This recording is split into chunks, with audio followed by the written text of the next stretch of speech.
ulama kata sah, ada ulama kata tak sah. Dalam mazhab Syafi'i kata sah, dalam mazhab Syafi'i kata tak sah. Dalam mazhab lain, kalau saya mazhab Hanafi kata sah. Dalam mazhab Hanafi pernikahan tanpa wali sah. Jadi dalam mazhab yang empat pun ada perbezaan pandangan. Maka ulama sepakat, ulama fiqh sepakat, kalau perkahwinan ini berlaku tanpa izin wali, perkahwinan itu batal. Dibarakkan pasangan itu, prosedur perkahwinan dijalankan semula, dan pasangan itu tidak dikenakan, tidak dicas ataupun dikenakan pertuduhan di bawah enakmen jenayah syariah dalam seksyen yang berkaitan dengan melakukan persetubuhan haram. Tak dicas. Kalau hukum hudud tak dikenakan had zina, tak ada. Ya. Kerana apabila justru hukuman hudud digugurkan apabila terdapat keraguan, namun dikenakan hukuman ta'zir, iaitu hukuman yang kurang daripada hukuman hudud dan terserah kepada hakim menentukannya dengan kadar yang boleh mencegah dan memberi pengajaran. Dia kena hukum ta'zir. Kalau kita sekarang ni hukuman itu diwartakan di dalam enakmen jenayah syariah negeri Perak, ada seksyen tu. Saya pun tak berapa nak pandai nak undang, kan? Sebab saya tak ada buku undang. Kalau saya ada buku enakmen jenayah syariah tu boleh tunjuk. Ini seksyen dia. Tapi yang berkaitan tak dikenakan, tidak dicas di bawah kesalahan yang berkaitan dengan persetubuhan haram. Sebab dia dah boleh nikah tapi batal. Nikahnya tidak sah, kan? Kerana wali tak ada wali, dia nikah sendiri ataupun dia menikah dengan sindiket misalnya. Kata macam Ustaz Kasanova yang baru ni kan, dia kena setahun penjara dan 6 kali sebatan, kan? 6 kali sebatan sebab kesalahan melakukan persetubuhan haram. Dia mendahului nikah tapi nikah batal. Jadi dia kena setahun penjara dan 6 kali sebatan. Yang jadi masalahnya ialah dia menipu. Itu yang jadi masalah. Kalau dia tak menipu, dia cerita dia tipu perempuan yang nikahi. Itu jadi masalah. Dan ada kesalahan-kesalahan yang lain. Tuan-tuan tengoklah dalam akhbar online berkaitan dengan Ustaz Kasanova. Boleh ya, Ustaz Kasanova ada dalam YouTube pun ada keluar gambar dah begini. Ya Allah, sahabat lama aku dah jadi macam ni. Kerana apa? Kerana silap memilih jalan dalam kehidupan. Boleh tanya sebenarnya. Kita mohon perlindungan kepada Allah SWT. Janganlah kita dan juga anak-anak kita terjebak dalam perkara seperti ini. Nak jadi guru agama, jadilah guru agama. Nak jadi penceramah, jadilah penceramah. Bagus. Anda memiliki suara yang bagus. Anda memiliki rupa yang dan keterampilan yang bagus. Anda memiliki skill ceramah yang bagus. Gunakan dengan cara yang betul. Ini tipu sana, tipu sini, tipu dalam perkahwinan, tipu dalam poligami, tipu dalam menguruskan umrah, tipu menggunakan derma-dermanya duit itu derma untuk mak tapis, sedangkan mak tapis itu tak wujud sebenarnya pun. Tipu. Ini saya. Ini adalah satu perkara yang saya sendiri pun sangat besar. Jujurlah, saya tidak terperangkap sekali. Jujurlah, saya tak terperangkap sekali.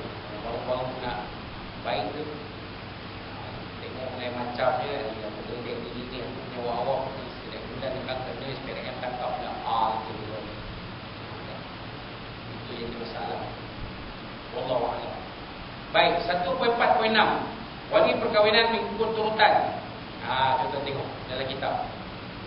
Wali perkahwinan mengikut turutan, satu bapa, kedua datuk kepada, iaitu bapa kepada bapa, ketiga saudara lelaki sibuk sebapa, adik-adik lelaki, abang, adik. Lepas saudara lelaki sebapa. Apa disebut sebapa? Mungkin juga adik-adik itu lelaki. Macam kawan saya, dia ada abang. Bin sama bin Abdul Rahman, tapi mak lain-lain. Sebab mak tinggal, kahwin. Kawan saya ni mak yang baru.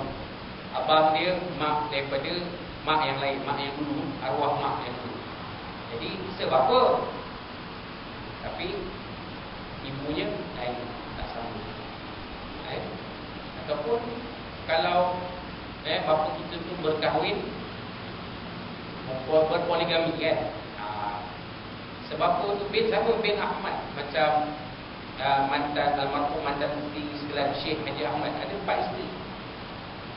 Ada 4 isteri. Jadi nak bezakan anak-anak ni daripada isteri mana, bin Syekh Ahmad, bin Haji Ahmad, bin Ahmad. Kita tengok bin dia siapa. Tuan Haji Zaki bin Syekh Ahmad, ni mak dia. Ni bin Haji Ahmad, ni mak lain. Sebab isteri Syekh Haji Ahmad ni 4 orang. Isteri dia 4 orang. Almarhum Syekh. Syekh kita pun sama. Syekh Haji Maknur Mansur pun sompok. Isteri pun lebih satu. Jadi bin Syekh Maknur, Syekh Muhammad Nur Mansur Al-Hafiz. Kalau nak bezakan, bin Haji Muhammad Nur, bin Syekh Muhammad Nur, bin Muhammad Nur, Muhammad Nur Mansur. Dia lain lah. Orang tahu kata dia ni mak lain kan. Kemudian yang kelima, anak lelaki saudara lelaki si ibu sebapa, anak saudara kita. Yang keenam, anak lelaki saudara lelaki sebapa, anak buah kita. Anak buah kita, anak kepada abang kita, adik lelaki kita. Yang ketujuh, bapa saudara belah bapa si ibu sebapa, bapa saudara kita. Perempuan ni bapa saudara dia, belah ayah dia. Abang pada ayah dia, adik lelaki pada ayah dia, yang si ibu sebapa. Yang ke-8, bapa saudara belah bapa sebapa. Dia sama je, cuma yang bezanya sebapa. Yang tadi si ibu sebapa, ni sebapa dia. Yang ke-9, anak lelaki bapa saudara belah bapa si ibu sebapa.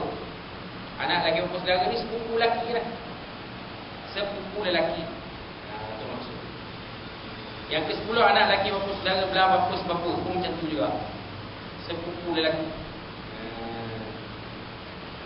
Perempuan ni dia sepupu lelaki dia, anak pak saudara dia.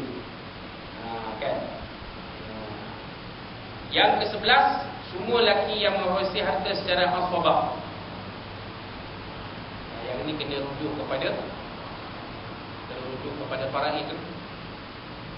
Rujuk kepada faraid.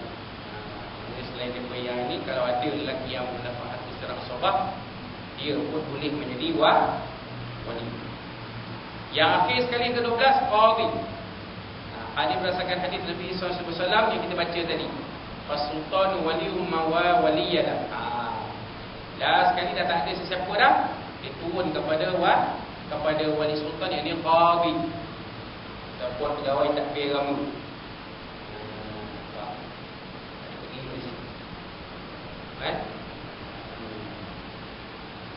Baik, 1.4.7. Taraf anak lelaki dalam wali perkahwinan. Anak lelaki dan cucu lelaki daripada anak lelaki tidak boleh menjadi wali dalam perkahwinan. Oleh itu supaya seorang anak dia tidak boleh menjadi wali pada ibunya sendiri, kerana dia ada persamaan nasab antara keduanya. Hal ini adalah kerana mereka dinasabkan pada bapa masing-masing.